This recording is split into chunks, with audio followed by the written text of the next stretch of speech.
Elijah wants God's people to remember who their God is. So Elijah gathers all the people on Mount Carmel, and he gathers all the prophets of Baal, and then he asks a question that cuts straight to the heart of Israel's problem. He says, how long will you waver between two opinions?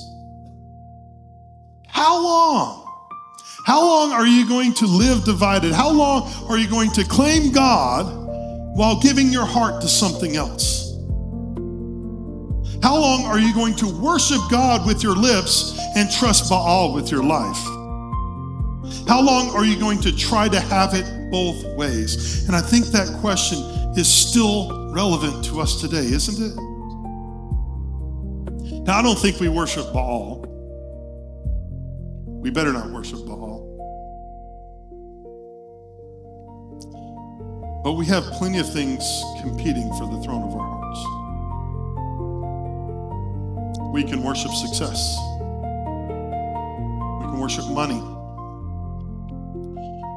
We can worship comfort or politics. Sometimes the thing that's highest on our altar is our reputations. Sometimes it's our families or our careers, or how about this one? Sometimes the most important thing in our life is our own opinion. And the problem with idolatry is that it doesn't always look like rebellion. Sometimes it looks like distraction. Sometimes it looks like misplaced priorities.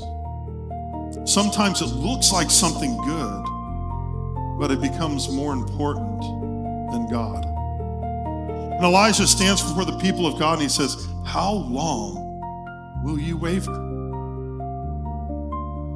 How long are you going to be divided against yourself? And the people don't answer. They're silent. And that's important. We need to pay attention to that because that really connects with what Paul was telling the Romans in his letter to them. He says, now we know that whatever the law says, it says to those who are under the law. This is the people of Israel that he's talking to. It says to those people who are under the law, so that every mouth will be silenced and the whole world will be held accountable to God. That question that he asks them was not from him, it was from God. And because they knew the law of God, there was nothing that they could say.